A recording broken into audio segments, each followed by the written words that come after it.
Welcome back. Well, yes, we've got two gentlemen joining us to take a look at our next focus. Mr. Eddie Atumoyogo is the National President, Building Collapse Prevention Guild. He's also the past president of Nigerian Institution of Structural Engineers. Good morning. Thank you for coming on today. Thank you for having me. You know, when I see President Building Collapse Prevention Guild, and then when a building goes down, what goes through your mind? Is it that, oh dear, we failed again? What exactly? Because there are different stages of all of these things. Yeah. First of all, it has happened again. And then there are several things that happen before you can see a building collapse. There's always some collapse before the building. Building collapse is just a manifestation of several collapses. Some collapse before the eventual collapse. Exactly. The very first collapse is collapse of values. People don't just respect professionalism. They think that building sector is just an all-commerce sector. Everybody can just come in and do whatever they want to do. But there are processes and procedures for procuring buildings. And so when such processes and procedures are not followed, eventually it will lead to a collapse. Is there also a collapse of monitoring or other processes of government, or collapse of obedience to the rules of the game? There are several. It starts with the clients, because the client is the one, or the developer, is the one that sets the tone for the whole building procurement process. Just like you want to hire a driver. You don't want to hire a learner driver. You don't want to hire a driver who doesn't have the experience or the kind of vehicle you want him to drive.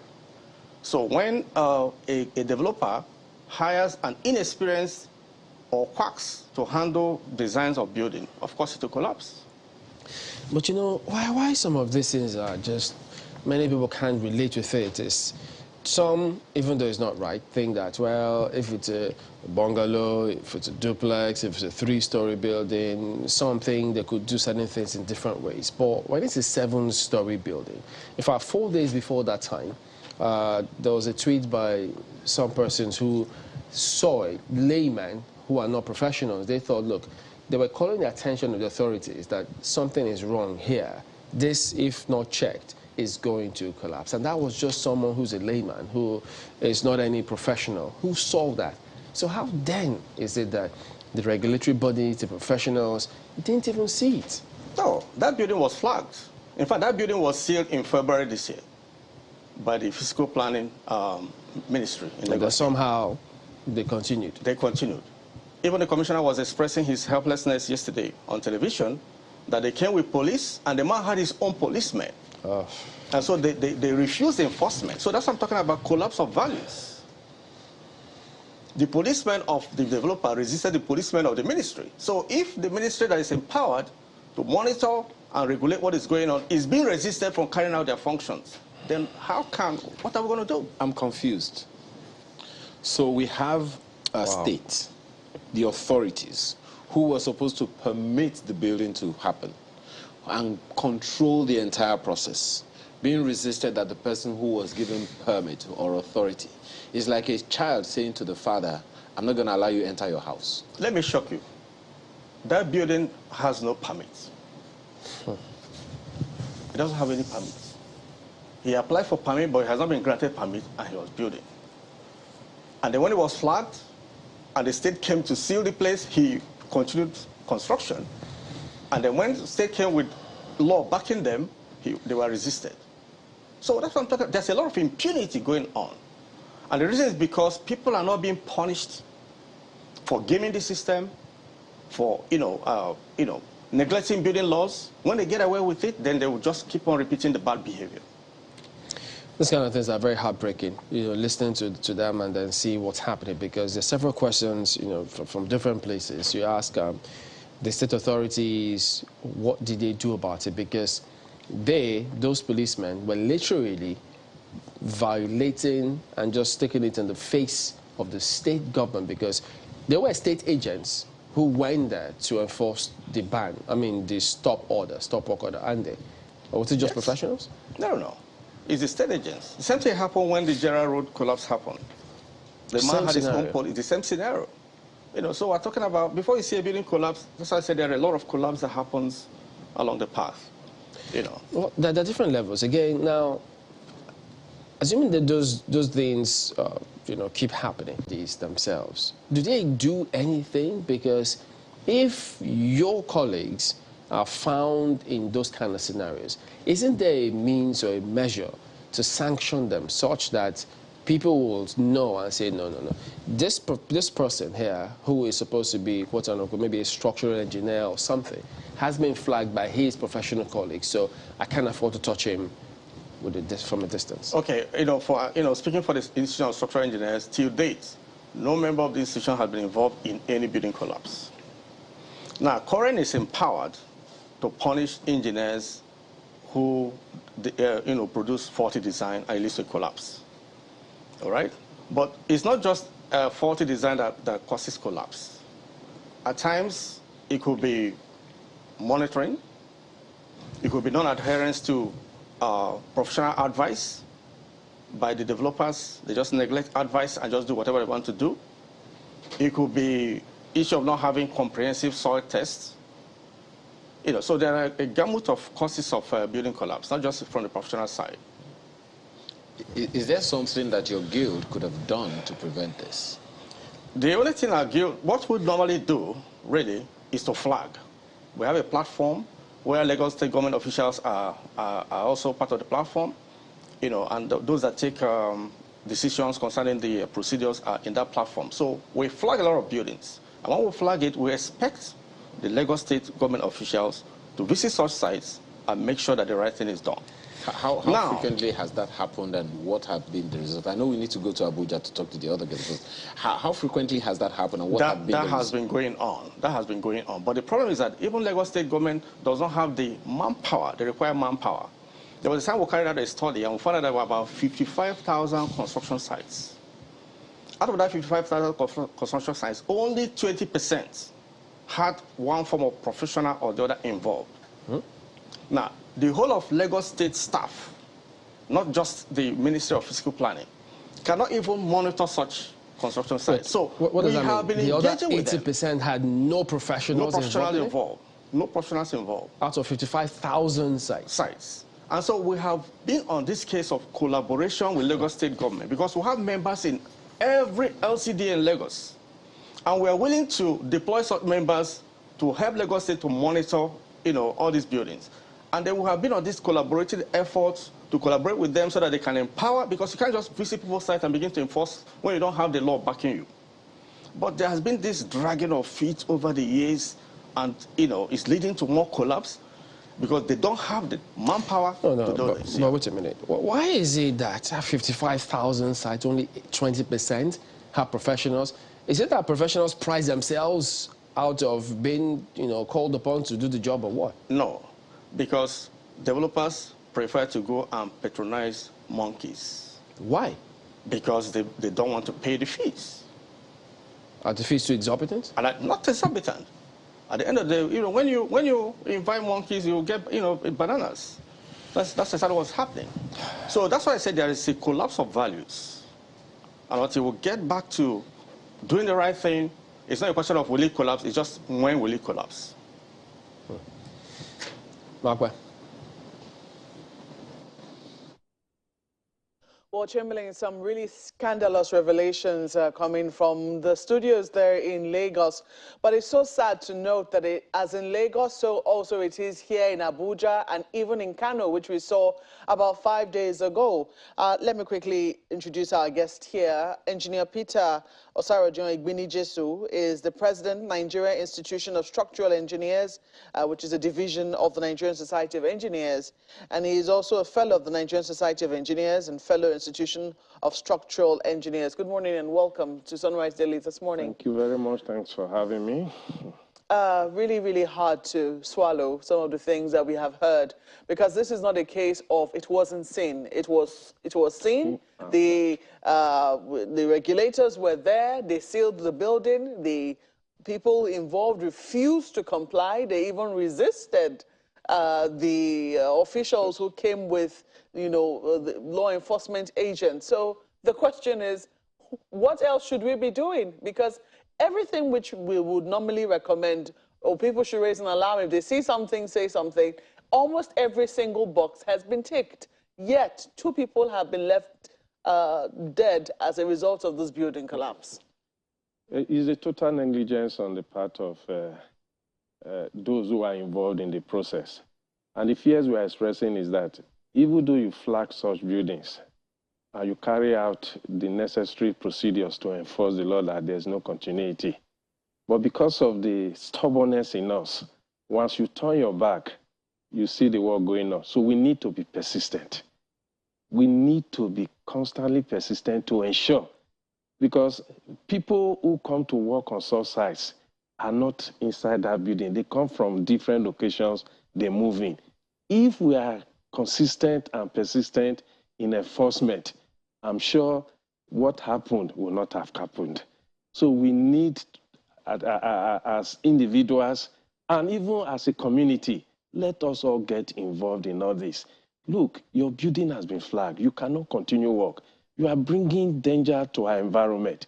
If we all cooperate in this and insist that there will be no activity on this side until the normal thing is done, then we'll just have to. Well, so we need to be consistent. Cooperation certainly hasn't happened in this instance. And whoever owns the building, it is interesting that in this instance, even though the reporter, showed that there was no signboard, nothing notifying who the engineers were, who the owners of the building were, etc., because there has been some attempt at enforcement, the authorities cannot claim that they do not know the people who own this particular building. Correct. So we should be expecting to see some action, especially with regards to the loss of lives on the owners of this particular property. Is that certainly something that you support? Yes. What sort of action should we be looking to see? Because what we will do is that in the process, because as you heard, they must have submitted their building plans for approval. So we know who the developer is, and we know who are the professionals who were involved, because the records are there. What we can do is that if their names have not been displayed, but from their submission, we can get those data. And those people should be held capable, and we should hold them responsible for this incident.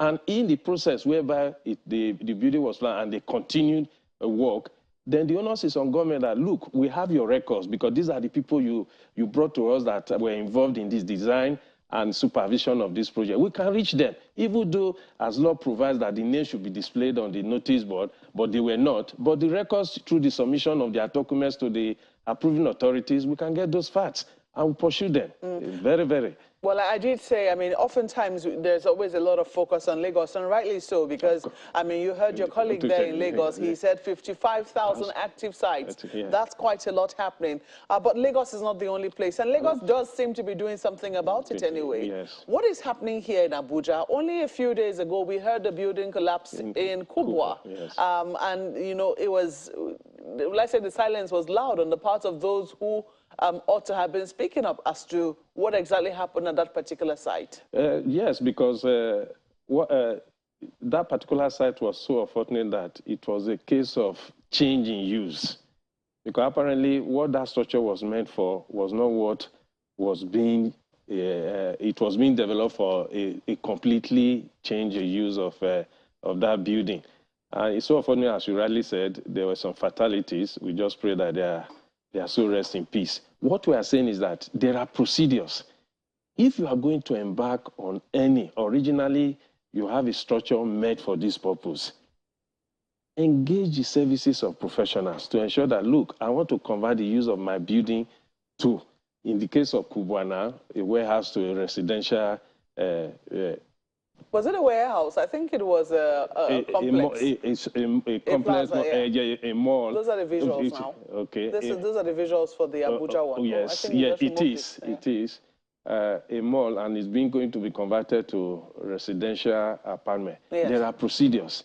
As you rightly said, the approving authorities will always rely on your submission to be able to go through what you have submitted to them. And we say that they can engage the services of professionals in case they don't have the capacity to cross-check whatever submissions they receive. And in the process of building, have competent people supervising those jobs. And as we always say, negligence can come from anywhere, either in the process of design or in the process of construction. So we need to really get everybody involved. And the advocacy we are pursuing now is that as professionals, there's a little we can do, because we need to also involve all our colleagues in the built environment to come into it. I was just about to say, what's happening, because these building collapses, they're happening too close to each other. Yes, there was a big, well, it would seem that the industry was shaken when we had the Koyi building collapse. That was really scandalous, especially considering where it happened and, the work that was involved and the message is sent to foreign investors, etc. But these collapses we have been hearing have been happening in quick succession. It was just, last week we heard that of Kubwa. 5 days ago we heard that of Kano. Lagos has now recorded another one. Shouldn't your association, be coordinating and be, will I say associations now, the professional bodies, yes. Yes, be calling an emergency meeting to say, we need to do something about this. We'll be doing that, and that's why we're going to rely on you people in the media outfit too, to also collaborate with us. We'll be doing that. For us as an institution in the structural engineers, we've made some proposals, because the government agency responsible for the regulation of engineering, COREN, we've approached them that there's the need to regulate the practice of structural engineering. And we are looking forward to seeing that one coming through, and because that one will give us more power, you understand, to enforce what is supposed to, and it will give developers the need that there's the need to engage the services of professionals when you want to embark on projects. So that's just what we are just waiting for. And before that is done, on our own, within ourselves in the built and with all the various professionals, we try as much as possible to advise, let us practice in our area of core competence. There's no need for me as a structural engineer want to express that I have knowledge, irrespective of the experience I have. Engage the services of others, the architects, the electrical, the mechanical, or everybody involved, because it's a family thing, so that collectively we should be able to reduce this time. But by now we're hoping that the incidences of collapse in this country will have been reduced, but it appears there's no sign to the end of it. But one day we'll get it, but collectively we have to. What about the state regulatory authorities? Yes. Here in Abuja, I'm not even certain if there is a building control. There is. Is there one? How yes, active that's what are they? The popular one you call, that's what you call the Development Control Office. Okay. There is in the municipal area of Abuja, Abuja Management Development Agency, and they have a department responsible for this. And the procedure is now, because even before you start, first of all, what is the purpose of the land use? Secondly, what type of structure are you putting in there?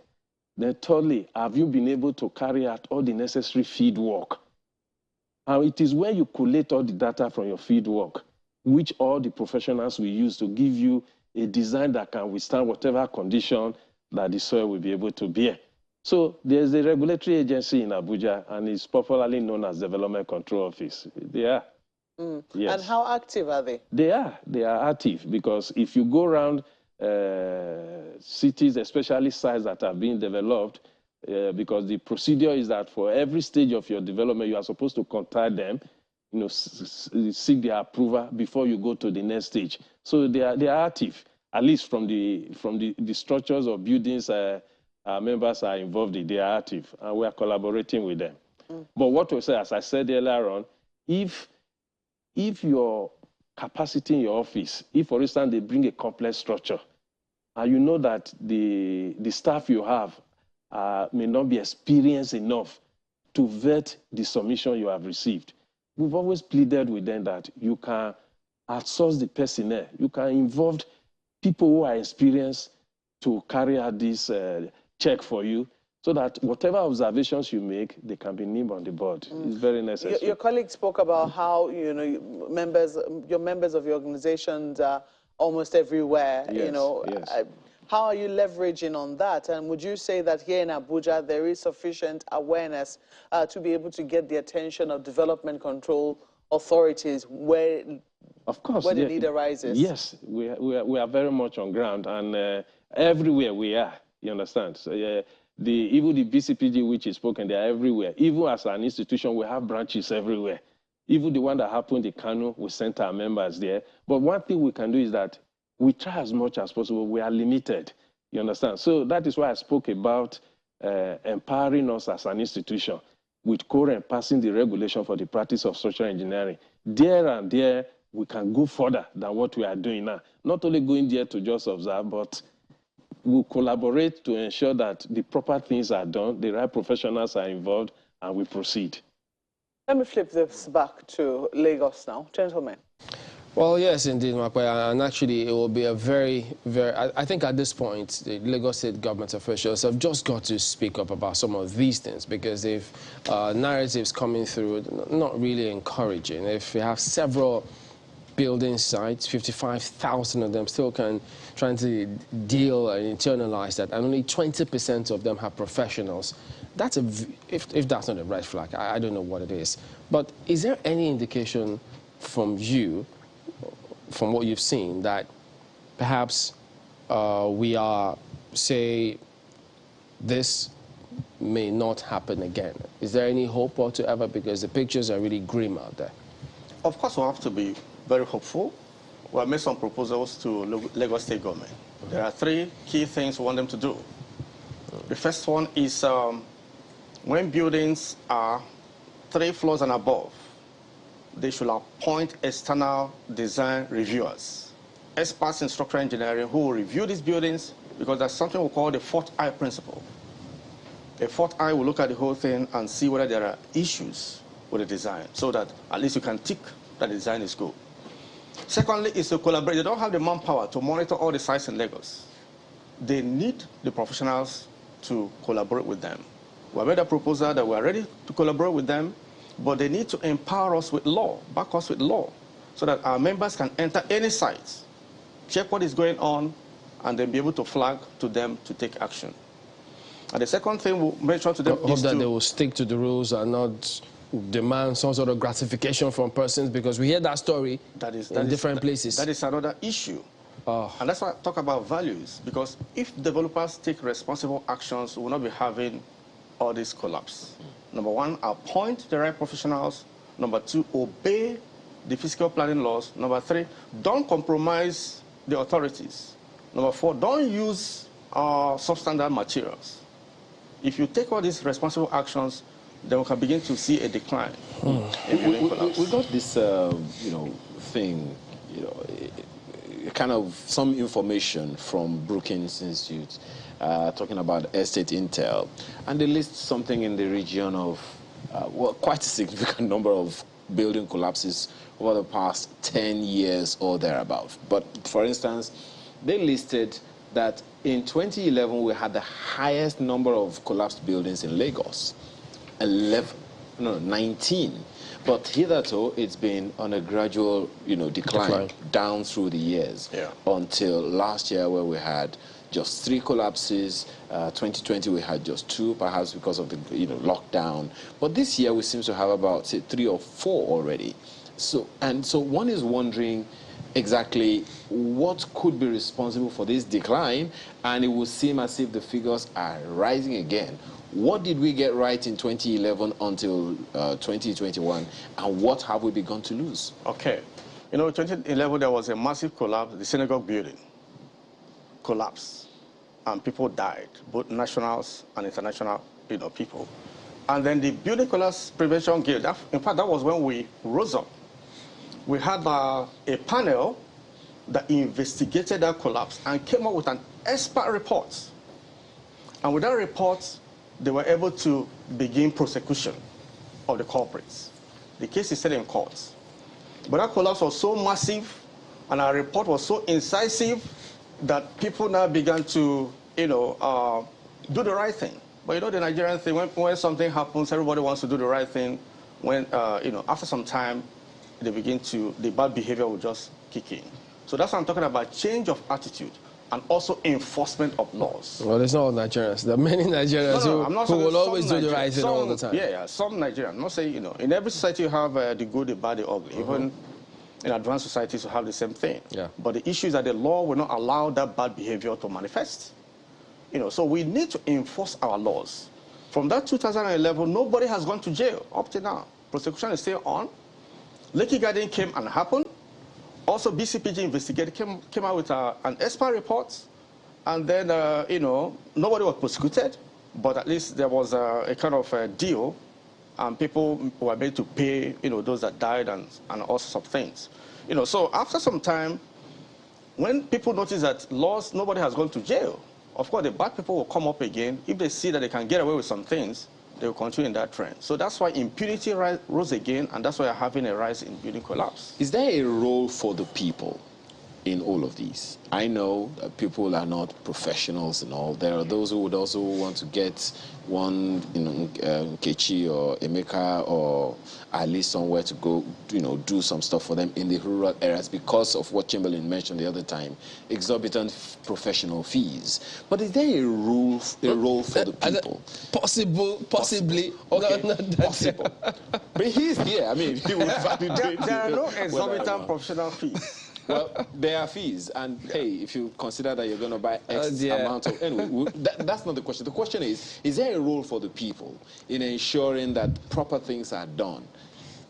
Just as you said, the manpower of government at the state level is greatly reduced. The local government areas, I'm not sure if there is any role that they can play in all of these. The local government authorities to ensure that these things don't happen. No, the LAPCA has their own officials in every local government. So if they what's the gap? Where's the gap? Yeah, if you have like 1,000 buildings and you have only 2 people in the local government of LAPCA, what are they going to do? So there's a manpower need, but the issue is that for the people, is when you see something, you say something. For example, this building that collapsed, there was a neighbor that also flagged it. He saw what was going on, and he informed the monitoring agencies of what was going on. Of course, they came and sealed the property. And the one unsealed it and continued to work. So it's a question of enforcing laws. Who are those policemen that were backing up an illegal activity? Have they been punished? Well, I think people should just learn to do themselves a favor. If you're going to embark on such venture, a 7-story building, it's not a bungalow. So persons engaging in that kind of project, they're already persons of means. So if you are in that category, it is expected that whatever amount of money you're deploying to spend, you're spending to erect that kind of structure. Yeah. What is wrong in just spending a fraction more, get a professional involved? Because when that doesn't happen, this is what's likely going to play out. So if we refuse to just a fraction to get the professionals to get things done right, you end up being penny wise, pound foolish. Because these persons pay police officers to come and protect them against state government officials. You spend money. I think that so those amounts of money they could have paid to get a professional. That needs to be seriously probed. So, the fact that 2 factions of policemen. It happened in Gerard. We saw it on video. I wonder what the IGP thinks about this, that institution. So it's something that we really need to think about. We need to do ourselves that favor, and not all the time wait on the authorities to let certain things done. These persons, some may have been widely traveled. They know what should be done. So why don't they just do it? So, and besides, you also said off the camera, even if you want to go buy a duplex, get what, a structural engineer or professional to go with you? If it's on poor soil. Because there could be poor soil. Even if it's finely built, it could be finely built. But if it's on a poor soil, he says, it could be a problem. There could be a problem. Short-term or long-term. So Eddie Atumoyogo is a national president, Building Collapse Prevention Guild. He's also the past president, Nigerian Institution of Structural Engineers. Thank you for coming on. And we hope that your profession, your colleagues will keep doing what they have to do. Let it be on record that the right things are done, because posterity will always be the judge at the end of the day. Yeah. Well, thank you for having me. Yeah, all the time. Ma'am, go ahead, please. Thank you, Chamberlain. I was just going to ask you if you think it is actually possible to have a Nigeria without building collapses. For now, it's not possible, because Koren is already collaborating with state governments, and some state governments have really embraced the need to really stop this menace. Not all states have, and those who have embraced it are really giving the necessary support, which current through his monitoring groups in the various states to enforce these laws are already in place. Because when you talk of a situation whereby a developer secures himself with the same apparatus of security agencies that are supposed to prevent all this, so what we are now doing is that when you see a super force bigger than yours, you have to bow. So we want the states, you understand, to be involved in this, because once they now provide the necessary security agencies to empower those who are monitoring all these sites, and they come to your site and with intimidating force, with all the necessary members of all the security agencies in their team, you yourself, with the small security agency, at least you will allow them to enforce this. So for now, it will be difficult, but let us just all be involved in it, and let us always cry. Let's be our neighbors, let's be neighbors to each other, so that we'll be able to stop this menace in our country. Well, we have to thank you for your time and your thoughts this morning. Engineer Peter Osarodion Igminijis, who is the President, Nigerian Institution of Structural Engineers, and also a fellow Nigerian Society of Engineers and fellow Nigerian Institution of Structural Engineers. Thank you once again for coming on Sunrise Daily. Thank you very much for having me.